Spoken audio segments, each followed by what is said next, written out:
you know, we're in an inflationary period now, you know that. You know. Seriously, the room is now double what it was back when Fleming spoke, for God's sake, and I do apologize for having him here, I'm sorry. I'm just kidding. So, our honored guest will sign one of these two books for you, or both of them. So for a $100 donation, we're going to include a signed copy of either one of these books. We have them at the back desk there. Do we have any takers for that? Do we have anybody here that's willing to do that? Very good, very good. So please, you know who you are, and the cameras are running. Go to the back table there, and please make good on that. And for those of you, $100 is a lot of money. If you could help us out a little bit, that would be great. You can see me, or you can see Lance.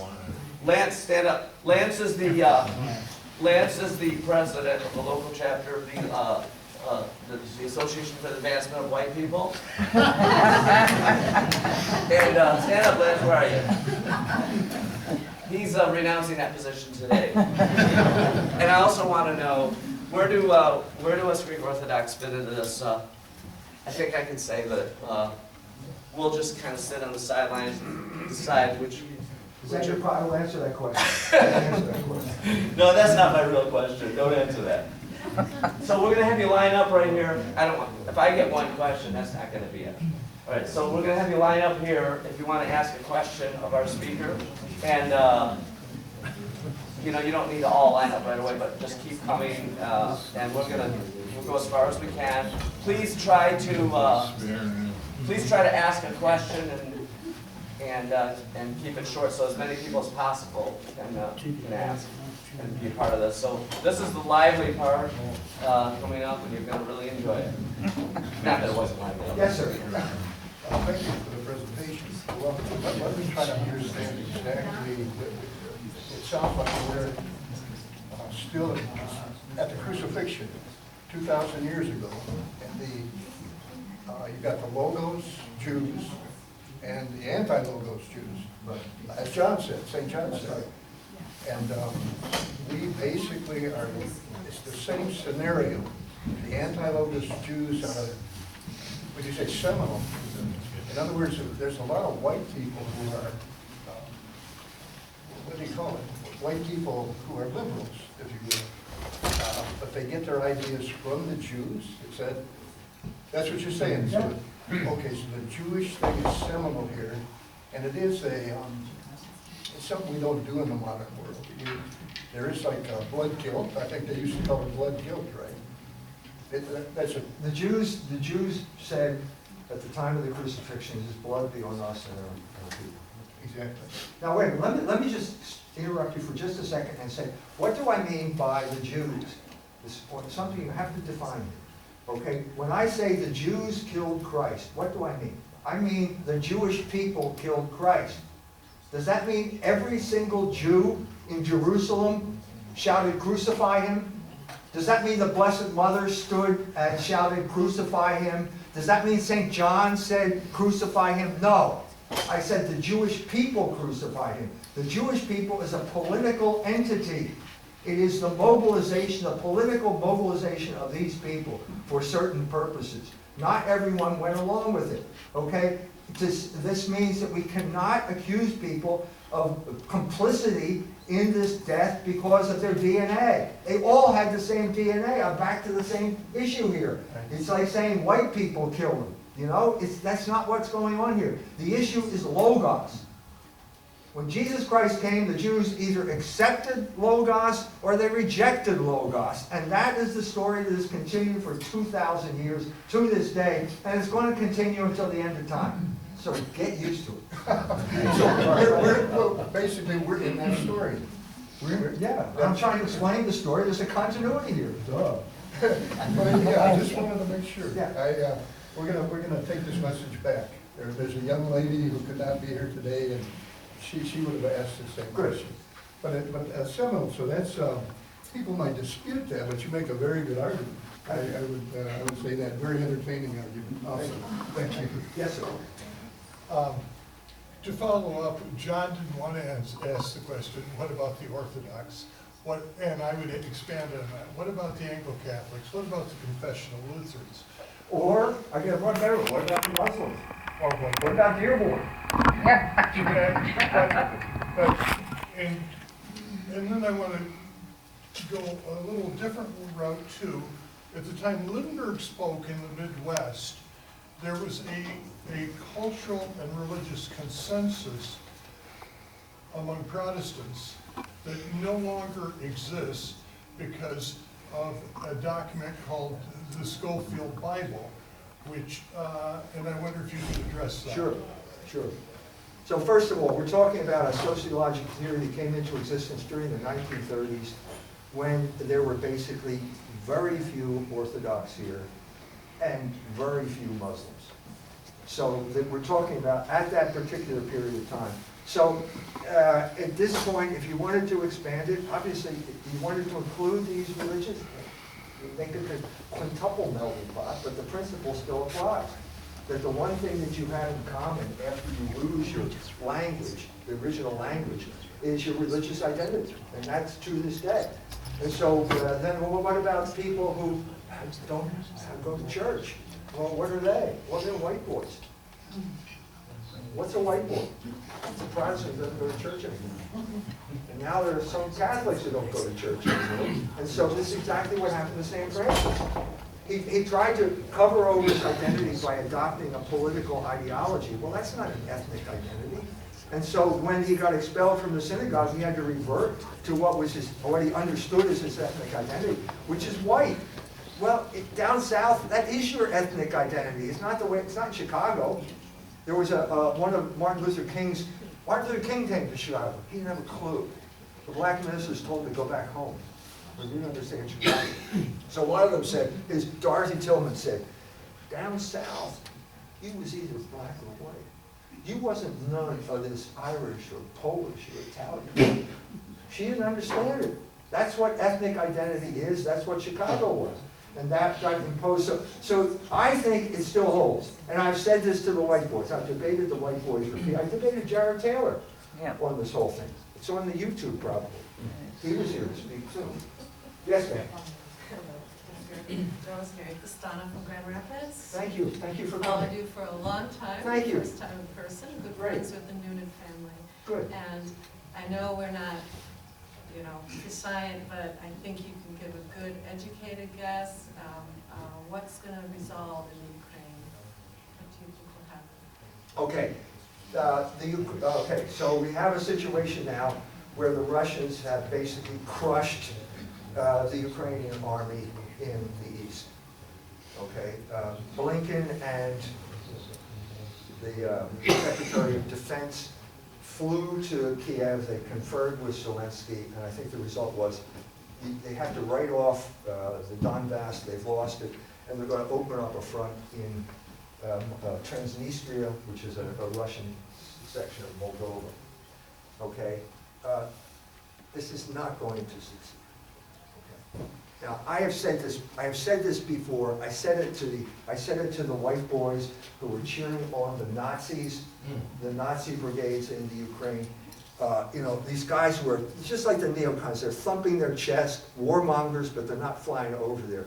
Don't fly over. Any white boys here, do not fly over and join the Azov brigade. Okay, you will die. You will die. And the problem here is that we've got a president. Oh, wait a minute. Is Zelensky Ukrainian, or is he a member of that group? He's a member of that group, the same group that came to the Ukraine and starved them to death. He's a descendant of Lazar Kaganovich. Was Lazar Kaganovich a Russian? No, he was a Jew and a communist, and he came there to starve those people to death because the Goyim don't have a right to live. They're simply subhuman. We now have the man who's in charge of the country, who's willing to fight Russia to the last drop of Ukrainian blood. That's exactly what the United States is planning to do. The plan here for the United States is, this is going to be the second Afghanistan. we're going to bleed the Russians. No, it's not going to be the second Afghanistan. No, it's not the same thing. And if you think it is, you're fooling yourself. And the second part of this is, every time, okay, these are criminals. You know, I know it comes as a surprise to you, but I'm not supporting Nazis here, okay? These are people who are willing to break the law. They have no understanding of the law. They're irregular troops. Liddell Hart said the problem with irregular warfare is it always attracts criminals and it never stops. And that's precisely what they want to do. They want criminals involved too. These are criminals. Why do I say they're criminals? Because they're using the Ukrainian people as human shields. They are taking women and children and using these women and children as protection because they know the Russians do not want to kill innocent bystanders, unlike the Americans do it all the time. Right. That's the problem. And furthermore, you have a situation where every Ukrainian Nazi criminal knows that if he kills someone, the mainstream media in America will say the Russians did it. And so the mainstream media, these people are responsible for the deaths of all of these innocent people in the Ukraine.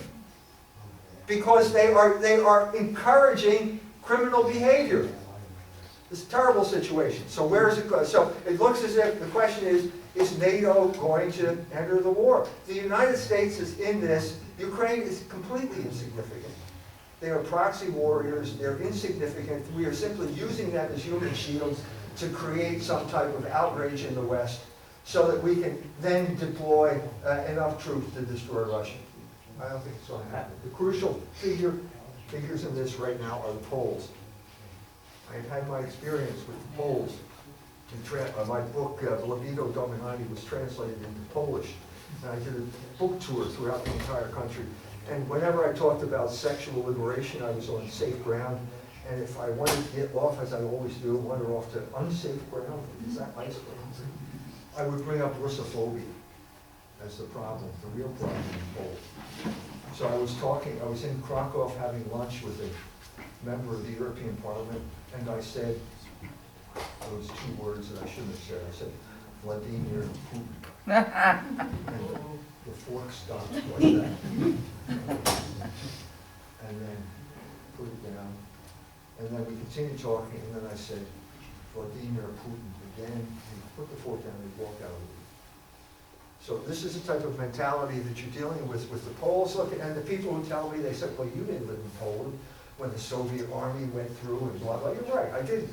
But that doesn't change the fact that you're being lured into the same trap that the English lured you into in 1939 when they say, we'll hold your coat while you beat up the Nazis. That didn't work out well. Okay, I'm sorry, I'm getting carried away. Yes.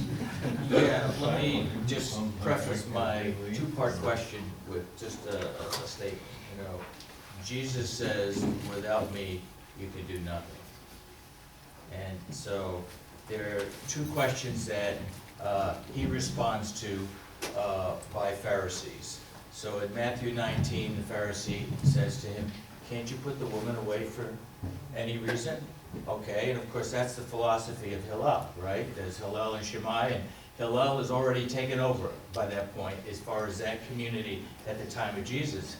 And so Jesus points back to Genesis, and he says, don't you know that in the beginning he made them male and female, that a man shall leave his mother and his father and be joined to his bride, and the two shall become one flesh. And what God has put together, let no human being separate. So, you know, fast forward in Matthew 22, the legal scholar, you know, the Pharisee legal scholar, is put up there to ask a question to Jesus. And he says, Master, what's the greatest commandment? And Jesus, and of course, you know, the understanding, if you know Judaism, you know the Torah, that one law is as good as another. All 613 are equal, one isn't better than another. So they're setting up Jesus. They want to nail him, and this is the question they're going to nail him on. They're going to nail him right in the middle of his word. So he says, well, he said, you shall love God with all your heart, all your soul, and all your mind. and the other one is like it. The second one is like it, you shall love your neighbor as yourself. And so, and then he kind of summarizes that in John 15 by saying, you know, if you want to be my friend, you're to love your neighbor, you're to love one another as God loves you, which is kind of the great commandment. Okay. So the point is, what I see here, you know, if I'm a doctor and I was sent to do a house call on Uncle Sam, who to me, from the point of view of a physician, I see somebody who's virtually, I don't know how he's standing. He needs to be in an ICU, he needs to be intubated, you know. And if you look at Joe Biden, you're actually seeing a very healthy version of Uncle Sam. So, anyway, you know, if I was to diagnose the problem in the United States right now, it's the collapse of marriage. Because the whole idea is humanity exists male and female, and we have destroyed that institution. So the question is, what are we to do realistically before Uncle Sam has his last gasp to restore that institution? Because as Jesus said, that is the heart of it. Anyway, that's my question. Okay, the first, thank you. I entered this issue, first of all, Fidelity Magazine was created as talking about marriage and family. So I've been talking about this for 40 years now. And 25 years ago, I wrote a book called Libido Dominandi, Sexual Liberation as a Form of Political Control. In 2019, a group of people suddenly discovered this, and this was the millennial generation who had grown up with pornography on their phones.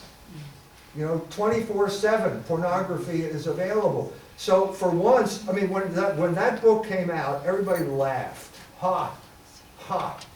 Okay, because but when that generation, 2019, when they heard it, all they had to do was say, sexual liberation is a form of political control, and they understood immediately what I was talking about, because they had all been enslaved by pornography. So that's what happened at that point, and a lot of them decided, simply by hearing, we're able to kick the habit. Some take longer, you need grace to do this kind of thing.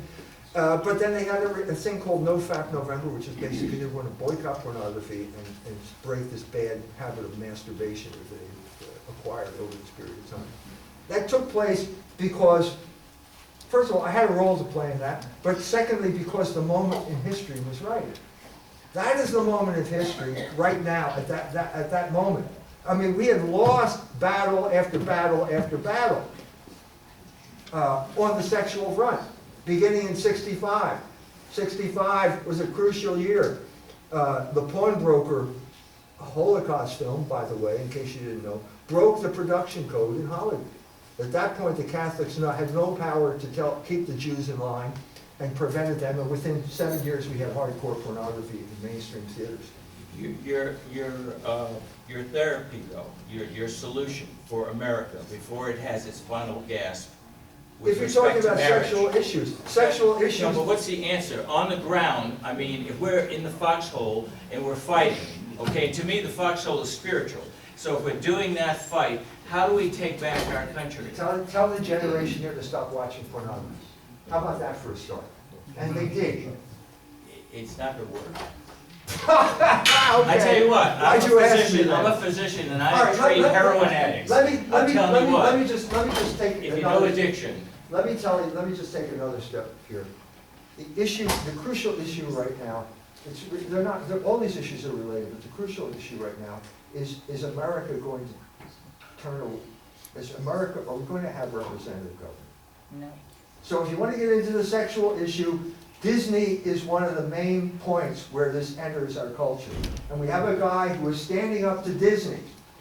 Okay, this is really important, because the explanation is now getting out. Unlike Mike Pence, who was too stupid to understand what was going on, you have a man who's smart enough to understand what's going on. That's the first step. You have to have consciousness of what's going on.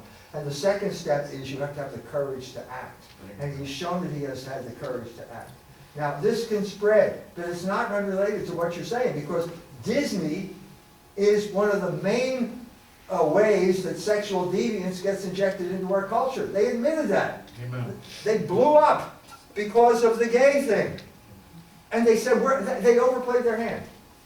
So I'm saying, that's it. I can offer something a little bit more concrete, but let me first Let ask me- part B of my question. All My right. other question, what about Viktor Frankl?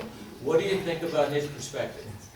I think we're gonna go to the next question, because I can Okay. go on and on and on. All right, very good. But I do have an answer. I'll answer you. It'll only take me 30 seconds.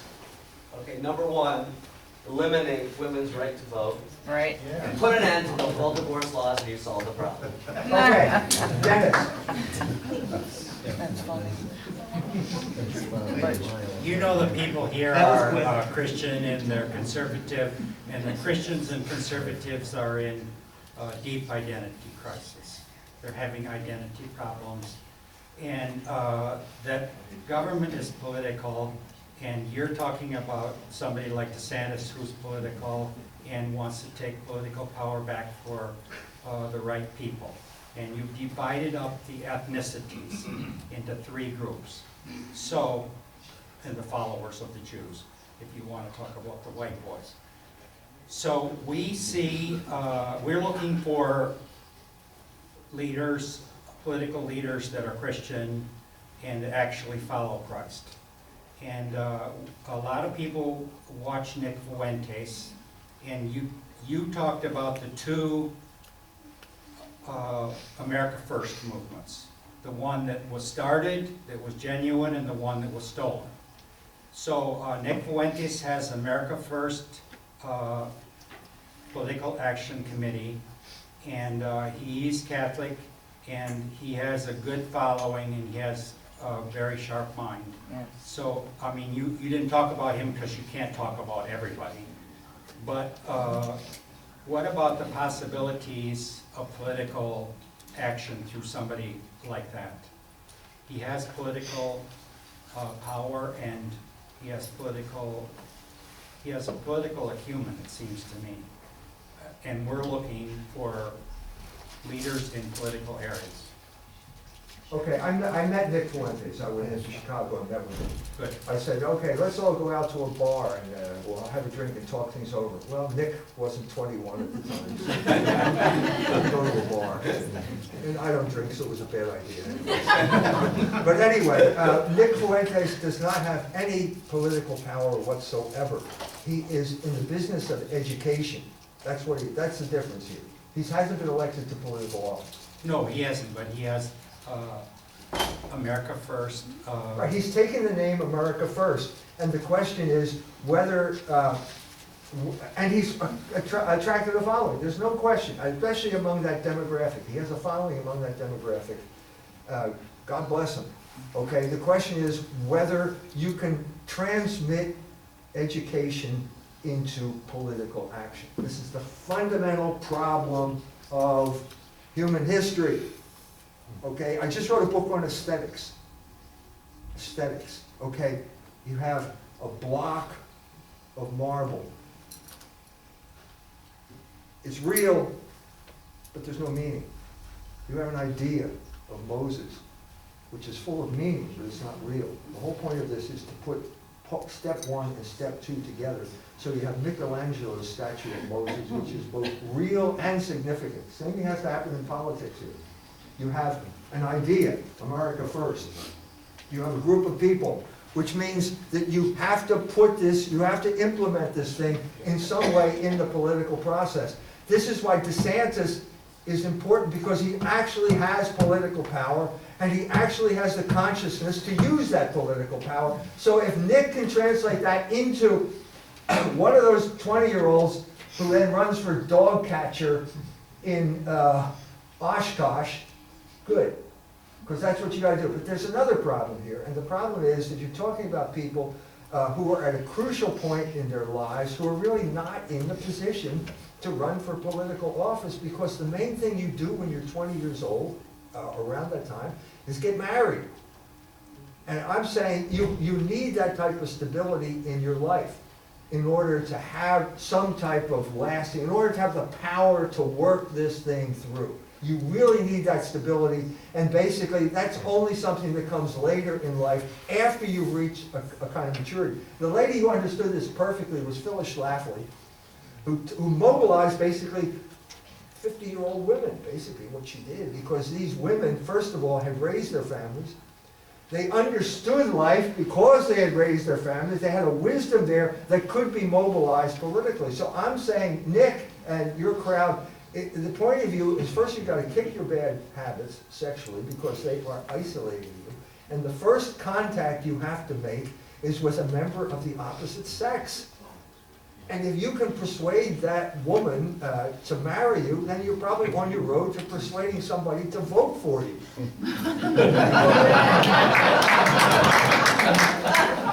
If you can't, if you're constantly the wallflower who is never afraid, is afraid to go over and ask that girl to dance, it's not going to happen. So I think I'm saying that Yeah, I agree. they're not ready for it yet.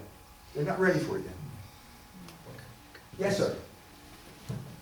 Dr. Jones, I found your talk very interesting, and my question is your comment about Donald Trump and his foreign policy being subservient to Israel. You're familiar with Paul Findley? Sure. Right? He was from Illinois. He was from Illinois, that's right. Do you think it's possible to have a foreign policy today that's independent of AIPAC, the American-Israeli Political Action Committee's influence? Their influence can disappear like that. Like that. And the main vehicle for the disappearance of their influence would be someone, more than just one person, but writing to someone like Jackie Walorski, the representative, our representative. Do you represent the people of Indiana, or do you represent the Israel lobby? Now, I wrote a letter like that, and those people have letters that come back like 2 seconds later. They have a letter, this is the button, the letter comes back. I never heard back, because that lady cannot answer that question. And that's the question. We have to, once the American people break through this mind-forged manacles of Christian Zionism or Catholic Jewish dialogue, if you're a Catholic, or any of these mystifications, and simply ask a question: do you represent the people of the United States or the Israel lobby? Which is it? Then their power will collapse. Now, to get back to DeSantis, guess what? Oh no. DeSantis passed a law saying it's illegal to criticize Israel on state campuses in the state of Florida. That's the bad news, sorry, ladies and gentlemen. But that's the problem that we have to face. And then, unless we face it, it's not going to go away. And the problem with conservatism is it never faced that problem. I gave you one instance after another where these people were personally attacked and personally damaged by this group of people, and they couldn't say what happened to them. Yeah. Thank you. You're welcome. Yes, sir. There's been an attack on so-called conversion therapy. Yes. I'm a longtime member of a 12-step program. Aren't Yes. they all conversion therapy? I mean, Alcoholics Anonymous has helped me not drink. That's been a conversion. Will they come and attack 12-step programs next? Yeah, the answer is yes. If they're attacking school board, moms coming to school boards and saying, oh, wait a minute, this is pedophilic pornography, and then suddenly you're a domestic terrorist because you don't want your child. Yeah, anything's possible. The difference with conversion therapy, I know it's Joe Nicolosi created the thing. He was a Catholic psychologist from California, and basically came up, the basic premise is that the cause of homosexuality is father deprivation. The father seems distant. It's paradoxical because in order to be distant, you have to be there.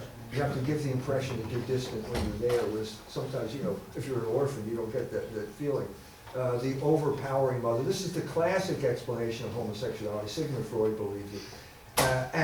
What he decided to do was become a kind of surrogate father to the people in the therapy. So you have this deprivation, the child has this feeling of deprivation, child reaches puberty, and then the homosexuals know this because they're in the same boat, and they sexualize these feelings of inadequacy. And the young man now has a bad habit, a sexual addiction, is a vicious circle. And so Nicolosi's reparative therapy intervenes in there, breaks this vicious circle, and weans the person away from this addiction. So the proof that it's effective is that the state of California banned it. So his son is carrying on in this tradition, and it's